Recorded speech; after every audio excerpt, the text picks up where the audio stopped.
C'est le cœur du quartier du Blône. Le centre commercial Italie, un supermarché, quelques commerces alimentaires, un tabac-presse où tous les jours se bousculent des centaines de clients et quelques petits trafiquants.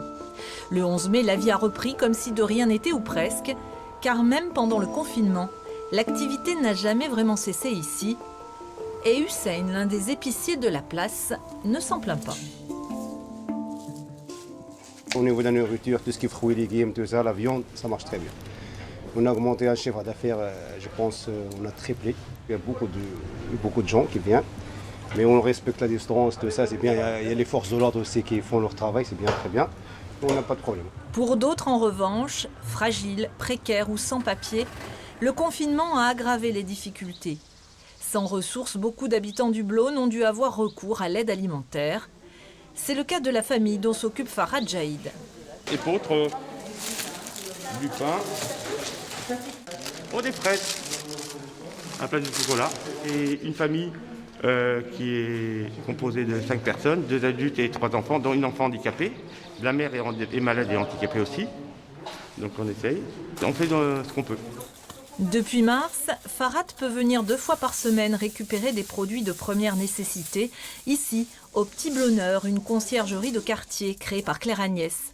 Pour faire face à l'urgence, elle a tout de suite accepté de servir de relais aux associations caritatives avec ses bénévoles. Il y a eu beaucoup de besoins et on est monté à 160 familles sur chaque distribution. Et donc on a pris la décision de continuer au-delà du confinement. C'est notre petite part à nous, quoi. Située juste derrière le centre culturel du Triangle, la ferme urbaine du Blône espère elle aussi apporter bientôt sa petite pierre au quartier.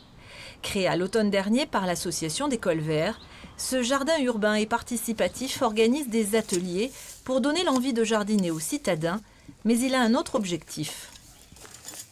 L'idée aussi, c'est de produire un peu de légumes. Je sais qu'on ne va pas produire énormément puisqu'on n'est pas sur une grande surface, on n'a que 150 mètres carrés cultivables. Et donc les légumes qui seront cultivés seront donnés à l'épicerie sociale du quartier.